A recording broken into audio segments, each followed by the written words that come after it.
Hello, welcome, and thank you for logging on. I'm Amber Brown, the Development Marketing Manager for the Ayn Rand Institute, and we are here to listen to Ayn Rand's 1966 interview by Michael Jackson for CBS's KNX Hollywood call-in radio program. Now, this is a rare audio of Rand in action, and you can look forward to an extraordinary experience whether you're new to Ayn Rand or if you've been a longtime fan.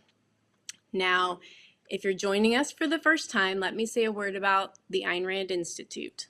We are an educational nonprofit whose mission is to foster a growing awareness, an understanding, and acceptance of Ayn Rand's philosophy, objectivism, in order to create a culture whose guiding principles are reason, rational self-interest, individualism, and laissez-faire capitalism, a culture in which individuals are free to pursue their own happiness.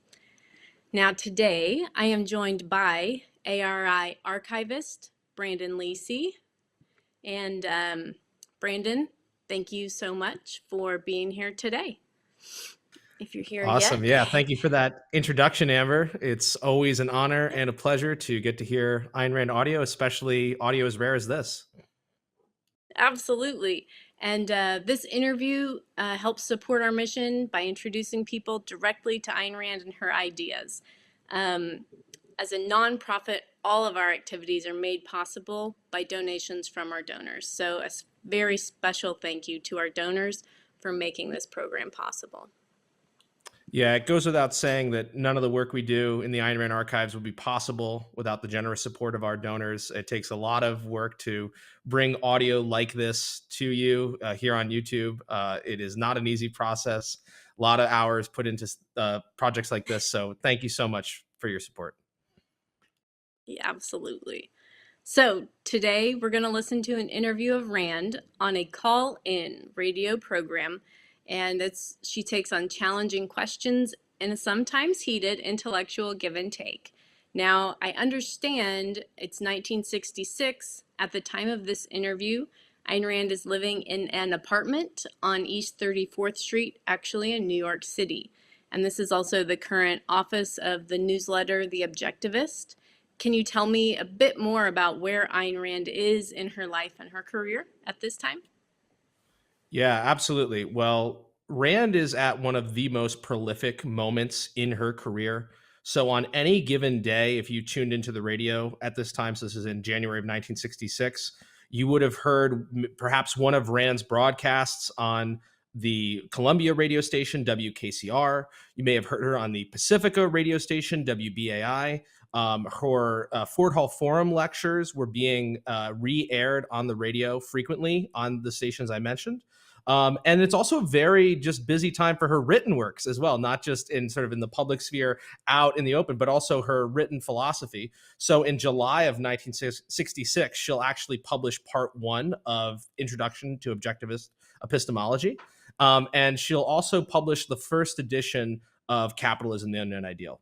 So that just should give you a sense of just how busy she was. And she's not only engaged in sort of the written philosophy, but she's also going out into the public and engaging on call-in radio shows like the one you're about to hear.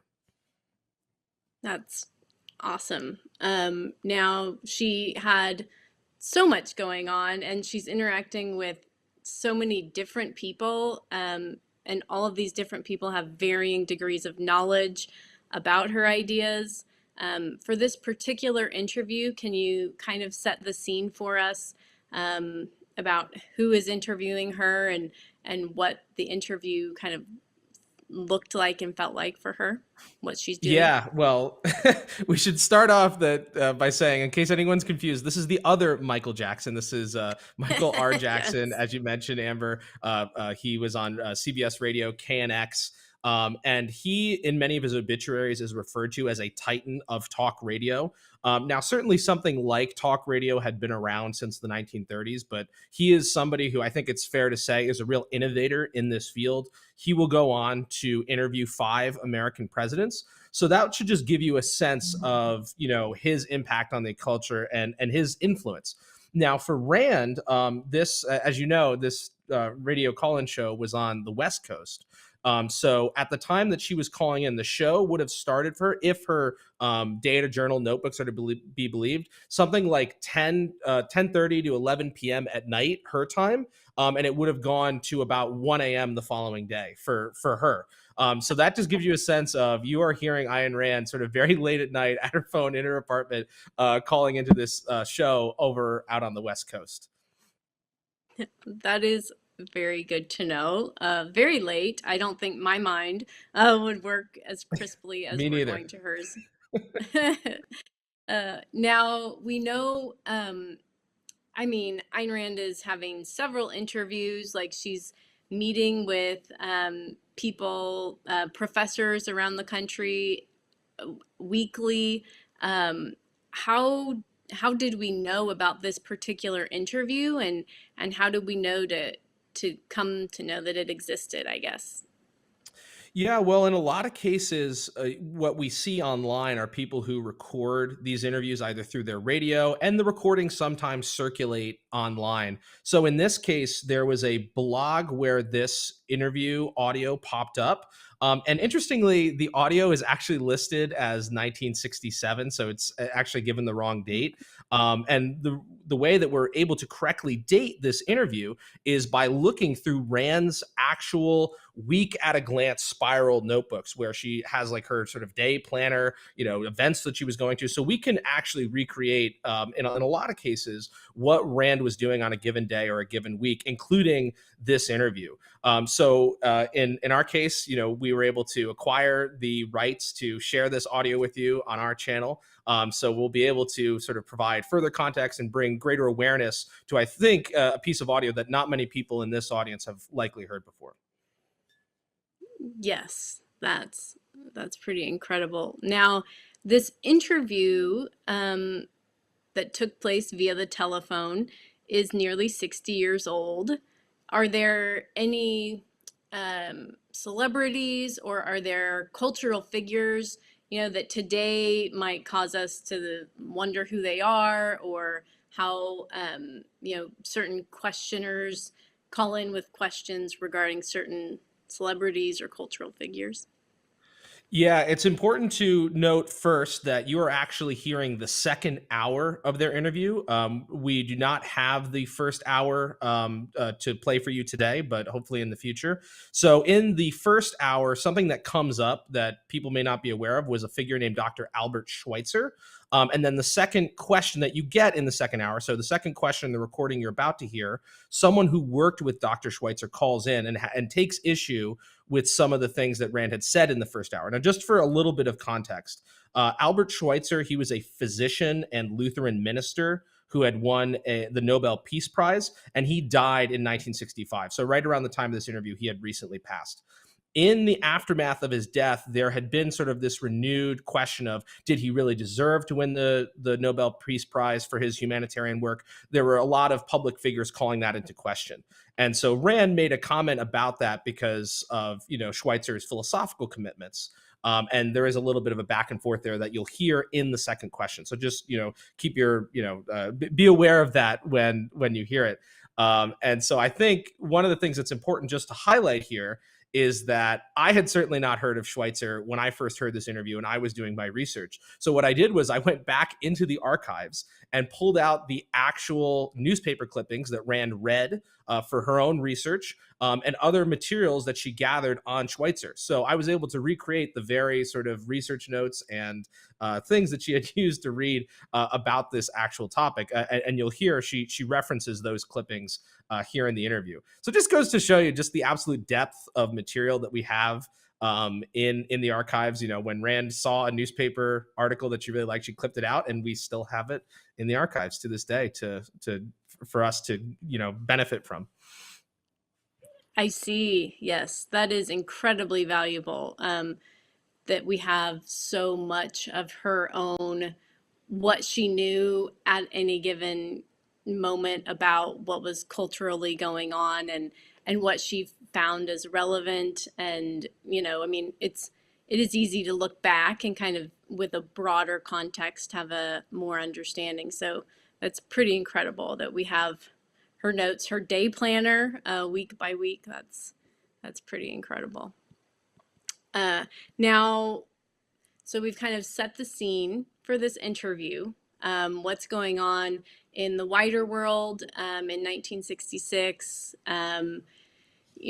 How the interview was formatted, and the fact that there's so much value in the Ayn Rand archives to setting the scenes for things and getting firsthand accounts of what's going on. But I would like to know for our lives today, Brandon, do you have a favorite question or answer in this broadcast? Well, absolutely. So towards the end, so I think it's the second to last question, we have a listener who actually calls in. And the thrust of the question, I won't spoil the whole discussion, but the thrust of the question is, how do you have the courage to pursue your values? I mean, after all, it can be, a really daunting task sometimes if you have a career ambition or romantic ambition, et cetera, et cetera. And Rand, in so many words, the answer she gives is, well, I'm not courageous enough to be a coward. I see the consequences too clearly. And that's certainly not the only place where that quote pops up. It's in other places in her corpus. But here, I think in response to this questioner, I don't know, it just resonates very strongly with me. And as somebody who spends a lot of time listening to Rand audio and reading her material, it's just amazing the Yeah. extent to which she never fails to to basically, just inspire me and give me the motivation to do the things that I want to do in my life. But what about you, Amber? Do you have a favorite from this audio? I actually do. I got to hear a sneak peek of this interview as well. And my favorite is actually her answer to a question. And it's actually, yours is the second to last, and mine is the last caller. So you have to stay tuned through the whole broadcast. But this caller has questions about Ayn Rand's atheism, and she presses and kind of gets to have a little bit of back and forth with some follow-up questions.